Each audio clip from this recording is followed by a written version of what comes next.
Good evening. On this channel, I guide you to stars and other interesting objects nearby in our galaxy. I'm an AI voice, just so you know, but I hope you like me anyway. In this episode, we will travel to the star Wolf 359.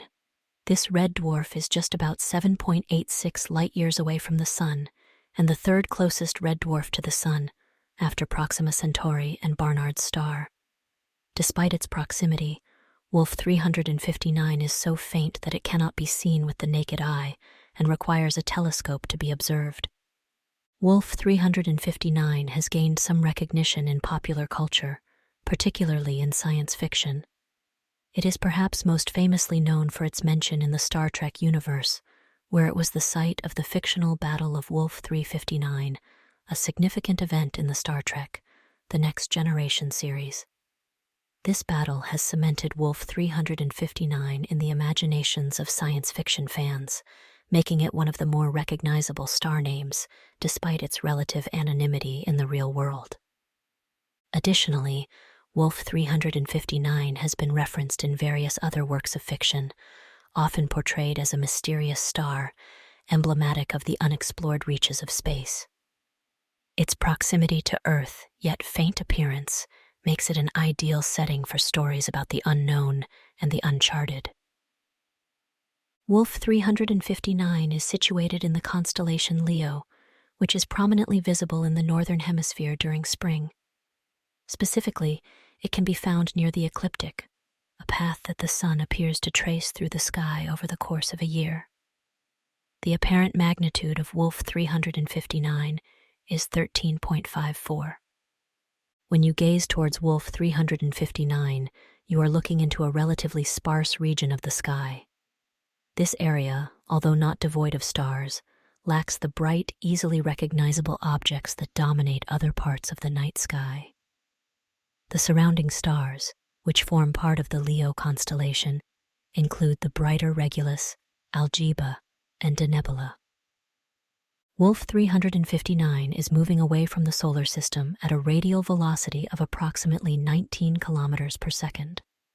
Its proper motion, the apparent movement across the sky, is relatively high at 4.696 arcseconds per year, a testament to its proximity.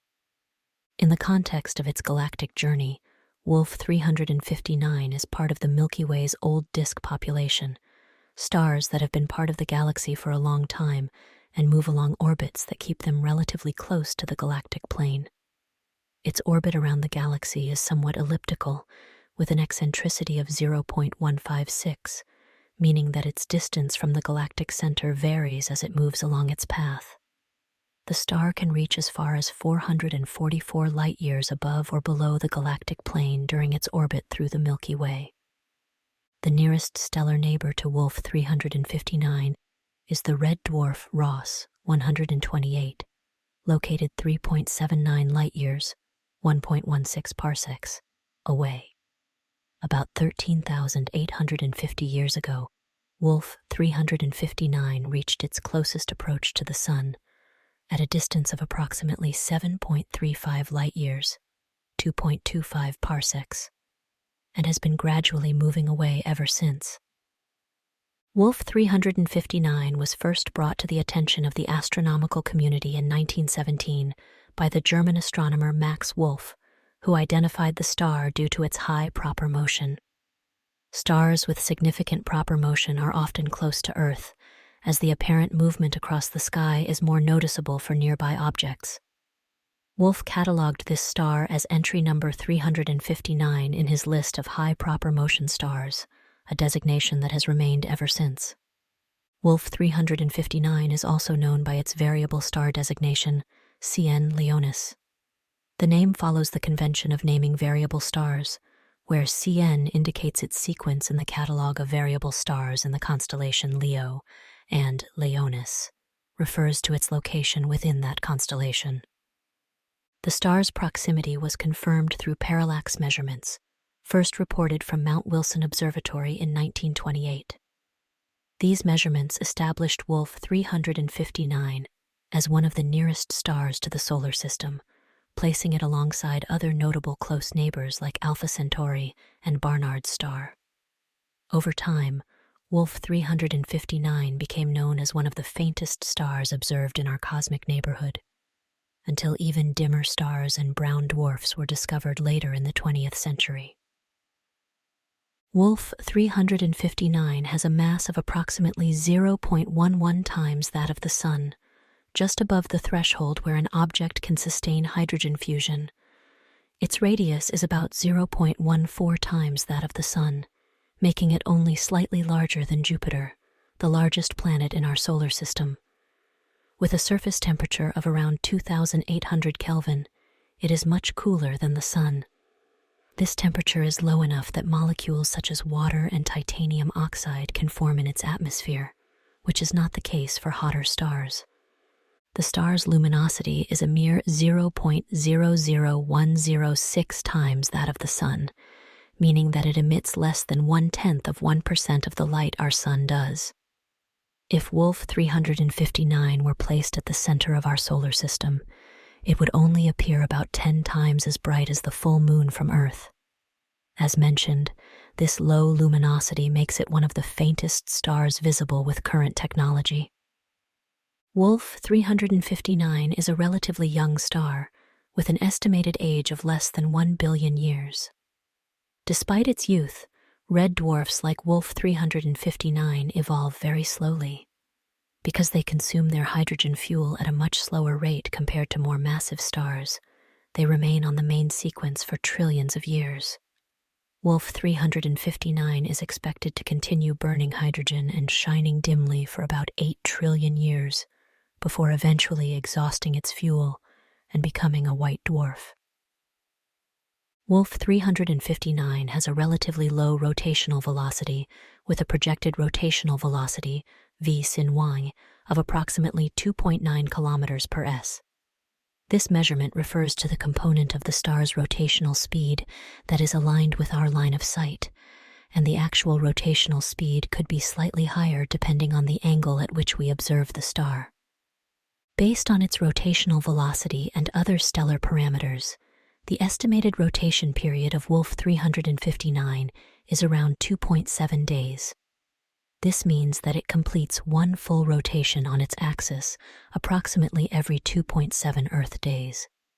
This is relatively fast for a star, particularly when compared to the Sun, which has an average rotation period of about 25 days at its equator. The relatively fast rotation of Wolf 359 contributes to its strong magnetic field through a dynamo mechanism. In stars, the dynamo effect is generated by the movement of conductive materials, like plasma, within the star's interior, which, when combined with rotation, produces and sustains the star's magnetic field. Stars generally slow down their rotation over time due to a process known as magnetic braking. In this process, the star's magnetic field interacts with its stellar wind, a stream of charged particles emitted by the star, gradually carrying away angular momentum and causing the star to spin more slowly. The relatively fast rotation of Wolf 359 is congruent with it being a relatively young star. Over time, as Wolf 359 ages, its rotation is expected to gradually slow down, leading to a reduction in its magnetic activity. However, red dwarfs like Wolf 359 evolve very slowly, so it could maintain a fast rotation and high magnetic activity for billions of years. The rapid rotation of Wolf 359 could cause some broadening of spectral lines due to rotational Doppler effects, although its relatively slow velocity compared to more massive stars means this effect is not extreme. The rotation could also influence the distribution of surface features such as star spots, analogous to sunspots, which are regions of strong magnetic activity. If Wolf 359 has significant star spots or active regions, its rapid rotation could lead to detectable fluctuations in brightness as these features rotate in and out of view. This variability could be observed with precise photometric monitoring.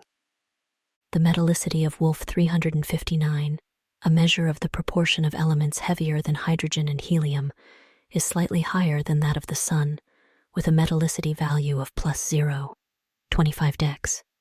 This suggests that Wolf 359 formed in a region of the galaxy that had been enriched by previous generations of stars, which produced and dispersed heavier elements into the interstellar medium. The spectrum of Wolf 359 shows the presence of several molecular bands, including those of carbon monoxide, CO, iron hydride, FeH, chromium hydride, CrH, water vapor, H2O, magnesium hydride, MgH, vanadium-2 oxide, VO, titanium-2 oxide, TO, and potentially calcium hydroxide, COH. The absence of lithium lines in the spectrum suggests that lithium has already been depleted through fusion in the star's core, indicating that Wolf 359 is at least 100 million years old. In 2001, Wolf 359 became the first star, other than the Sun, to have its corona's spectrum observed using a ground-based telescope.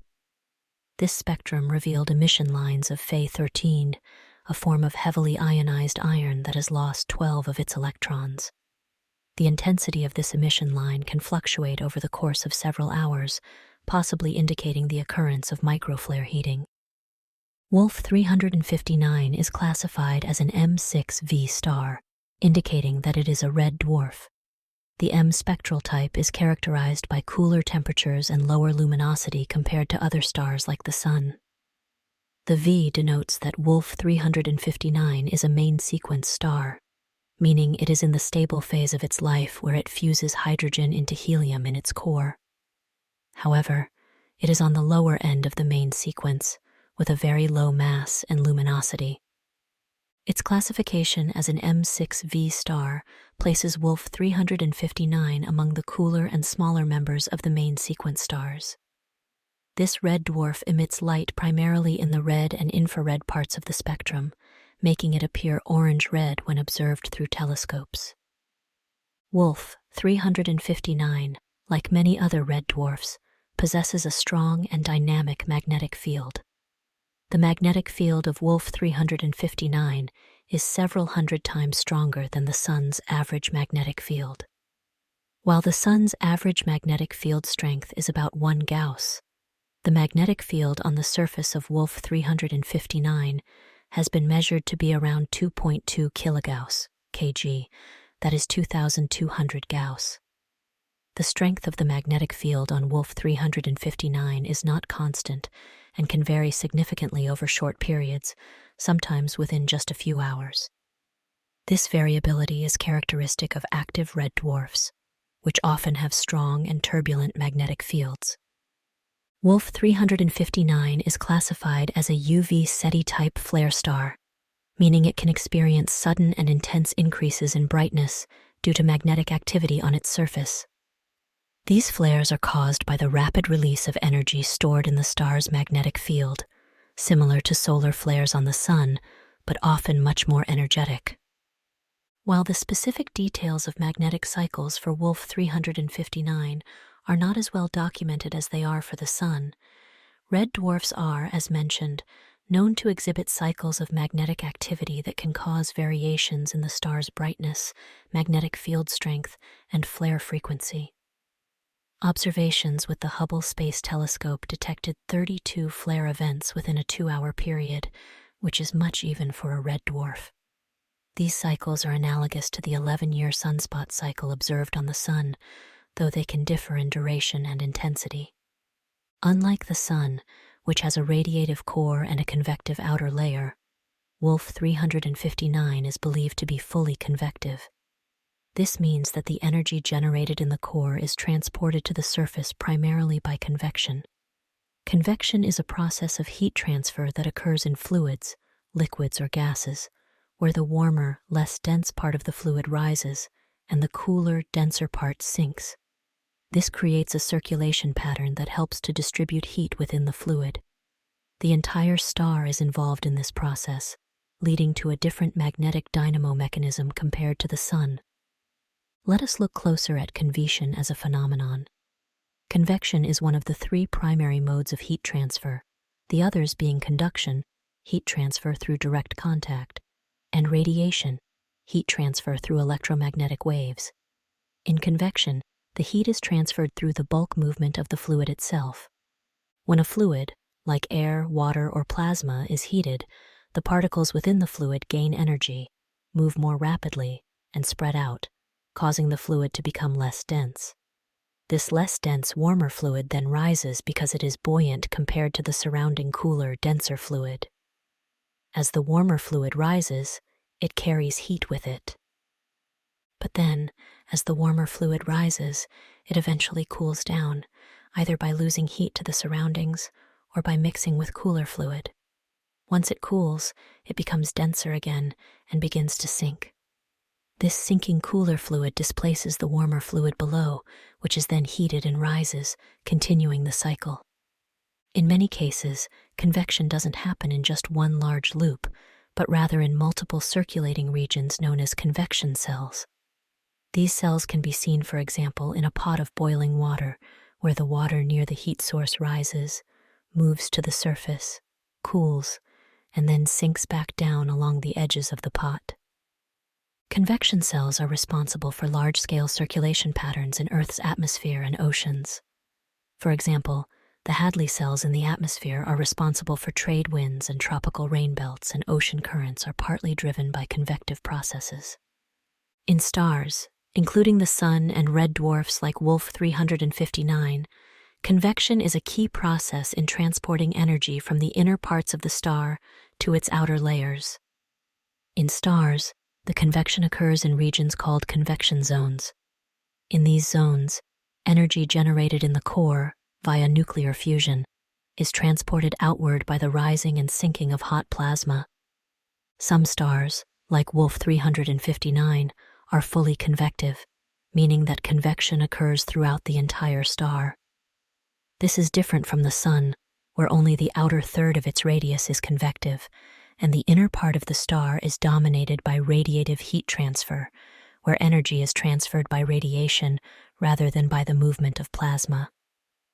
Convection in stars plays a role in mixing the star's material. It mixes the outer layers, bringing up material from the interior and helping to transport heavier elements throughout the star. The dynamo mechanism in Wolf 359 is thought to be driven by the convective motions throughout the star's interior, coupled with its rotation. This process also generates and sustains the star's strong magnetic field. The fully convective nature of Wolf 359 allows for the magnetic field to be more uniform and pervasive throughout the star. The strong magnetic field of Wolf 359 drives powerful stellar winds and can have significant effects on any surrounding space environment, including potential planetary systems. The magnetic activity can produce bursts of charged particles that can interact with and shape the atmospheres of nearby planets, potentially stripping them of their atmospheres or causing intense space weather effects. If Wolf 359 has any planets in its habitable zone, the strong magnetic field and associated flares could pose challenges for the habitability of these planets. The intense magnetic activity could lead to frequent and strong bursts of X-rays and ultraviolet radiation. Wolf 359 also possesses a hot, tenuous outer atmosphere, the corona, which is heated to temperatures much higher than the star's photosphere, its visible surface. The magnetic field plays a critical role in heating the corona through mechanisms such as magnetic reconnection, where magnetic field lines break and reconnect, releasing energy in the process. The magnetic activity and coronal heating lead to X-ray emissions from Wolf 359. These X-ray emissions are a direct consequence of the energetic processes in the star's magnetic field and provide important clues about the strength and nature of its magnetic activity. While Wolf 359's magnetic field is much stronger than that of the Sun, this is typical for red dwarfs, especially those of lower mass like Wolf 359. Red dwarfs, in general, tend to have stronger magnetic fields relative to their size because their fully convective interiors and slower rotation rates generate more potent dynamos. This plays a role in their long-term rotational evolution, as these stars lose angular momentum through magnetic braking, where the magnetic field interacts with the stellar wind. Their rotation gradually slows down, which can also affect the strength and configuration of their magnetic fields over time. As mentioned, the strong flares of flare stars are likely to strip any planets of their atmosphere, making the conditions for life on such planets very harsh. But if a planet had an exceptionally strong magnetic field, would its atmosphere not be able to resist the flares of stars like Wolf 359? A planet with a strong magnetic field generates a magnetosphere, a protective bubble of magnetic force around the planet. The magnetosphere deflects charged particles from the solar wind and stellar flares, preventing them from directly striking the planet's atmosphere. This deflection helps to protect the atmosphere from being stripped away by the continuous bombardment of high-energy particles. Stellar winds and flares, especially from active red dwarfs like Wolf 359, can carry significant amounts of energetic particles, protons, electrons, and ions. If these particles were to directly interact with a planet's atmosphere, they could indeed, even if the planet's magnetic field was strong, cause atmospheric erosion, where lighter elements are gradually stripped away into space. However, a strong magnetic field would deflect many of these particles, significantly reducing the rate of atmospheric loss. Besides preventing atmospheric loss, a strong magnetic field also reduces the amount of harmful radiation that reaches the planet's surface. This is crucial for maintaining conditions that might support life, as high levels of radiation could damage biological molecules, inhibit the development of life, or make the surface uninhabitable. Now, there are limitations to any hypothetical magnetic field protection. While a strong magnetic field can provide substantial protection, extremely powerful flares could still overwhelm a planet's magnetosphere. During such events, the magnetosphere might be compressed or even temporarily breached, allowing some high-energy particles and radiation to penetrate the atmosphere. There could also be persistent high levels of activity. If a star like Wolf 359 exhibits frequent and intense flaring, the planet's magnetic field might be under constant stress. Over time, even a strong magnetic field might not be able to fully protect the atmosphere if the flaring activity is intense enough and occurs regularly. The continuous bombardment could gradually wear down the planet's ability to retain its atmosphere. Furthermore, while the magnetic field deflects charged particles, it has less effect on neutral particles and electromagnetic radiation, such as X-rays and ultraviolet (UV) radiation. Stars like Wolf 359 can emit intense X-ray and UV radiation during flares, which could penetrate the atmosphere and cause chemical reactions that might lead to atmospheric degradation or create other challenges for habitability. Over long timescales, the effectiveness of the magnetic field in protecting the atmosphere would depend on the planet's ability to sustain its magnetic dynamo and the frequency and intensity of the star's flaring. If the magnetic field weakens over time, the planet might become more vulnerable to atmospheric erosion. Potential planets and companions. So does Wolf 359 have any planets? To date, no confirmed planets have been discovered orbiting Wolf 359, although there has been at least one unverified candidate planet reported. Searches for companions have also ruled out the presence of any nearby stars or brown dwarfs.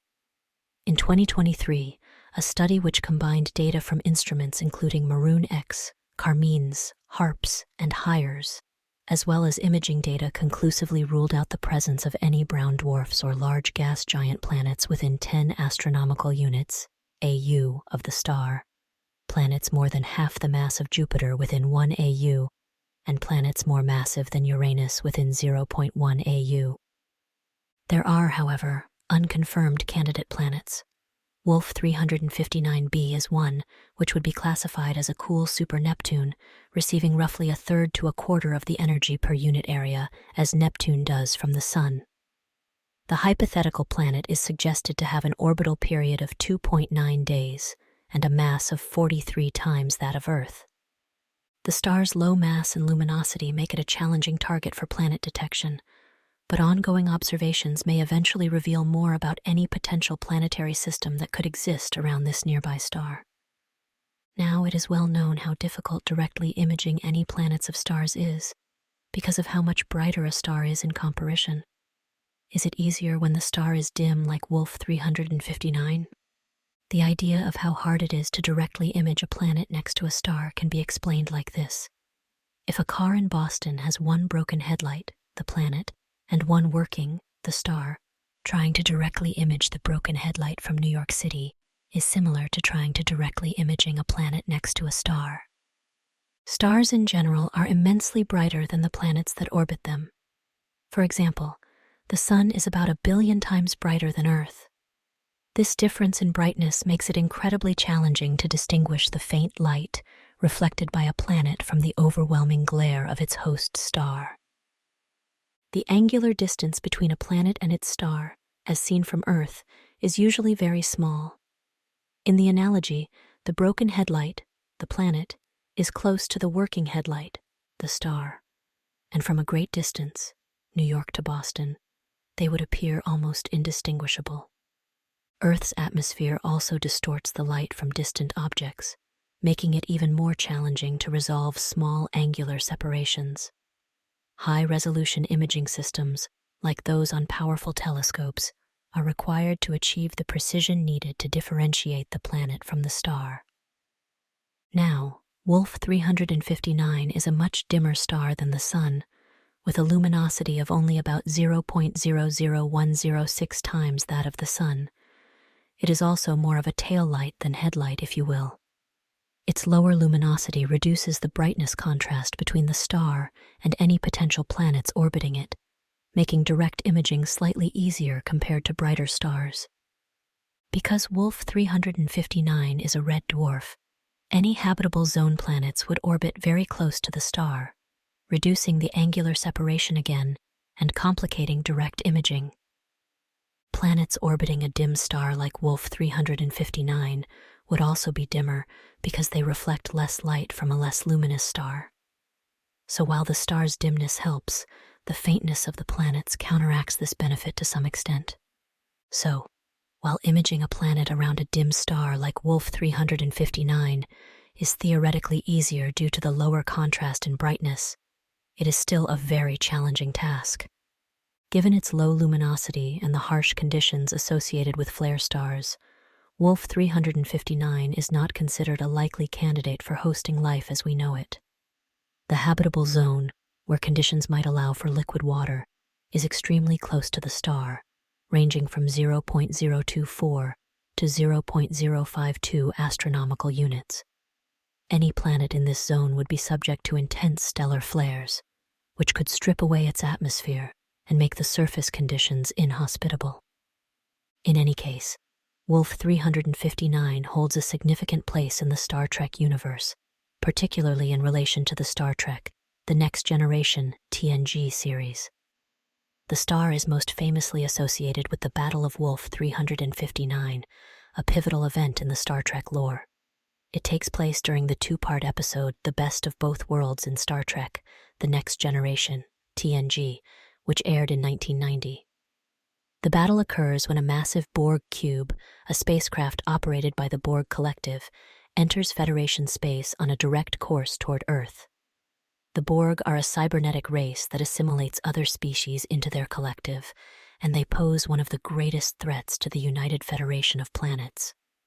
In response to the Borg threat, the Federation assembles a fleet of 40 starships at Wolf 359 to intercept and halt the Borg cube. The battle is named after the star because this is the location where the fleet confronts the Borg. Despite the Federation's efforts, the battle ends in a catastrophic defeat. The Borg cube destroys 39 of the 40 Federation starships with relative ease. The fleet is decimated, and over 11,000 Starfleet personnel are killed. The lone surviving ship, the USS Enterprise D, commanded by Captain Jean-Luc Picard, arrives after the battle to assess the devastation. One of the most significant aspects of the battle is the involvement of Captain Picard, who had been captured and assimilated by the Borg prior to the battle. The Borg use his knowledge and tactical expertise to outmaneuver the Federation fleet, leading to their overwhelming victory. As a Borg drone, Picard is known as Locutus of Borg, and he becomes a central figure in the Borg's assault on the Federation. The Battle of Wolf 359 has lasting effects on many characters in the Star Trek universe. For example, Benjamin Sisko, the main character in Star Trek Deep Space Nine, DS9, loses his wife Jennifer during the battle. This loss profoundly shapes his character and his motivations throughout the DS9 series. The battle is frequently referenced in DS9, highlighting its lasting impact on the Federation and its members. The Battle of Wolf 359 serves as a stark reminder of the Borg's power and the vulnerabilities of the Federation. It also sets the stage for future confrontations with the Borg in both TNG and later series like Star Trek Voyager, where the Borg play a significant role. The Battle of Wolf 359 has become one of the most iconic events in Star Trek history, often cited as a turning point in the franchise. The battle's depiction of the Borg's might and the Federation's vulnerability added a new level of tension and stakes to the Star Trek universe. It also deepened the character arcs of several key figures, particularly Picard and Sisko. In the broader context of science fiction, the Battle of Wolf 359 is frequently referenced in discussions of great space battles and military science fiction. It has been analyzed in various Star Trek literature and fan discussions, symbolizing both the resilience and the fallibility of humanity when faced with overwhelming odds. The battle is often used as a backdrop or reference point for exploring the themes of loss, recovery, and the ongoing threat posed by the Borg. For fans of the series, the name Wolf 359 inches immediately evokes memories of the harrowing battle and the broader implications it had for the Star Trek universe. Overall, Wolf 359 in Star Trek is not just a distant star, but a symbol of one of the most significant and dramatic moments in the franchise's history, leaving a lasting legacy in the lore of the series. If you are still awake and want more content, go ahead and check out our other episodes, and if you want to help create even more, please consider supporting us.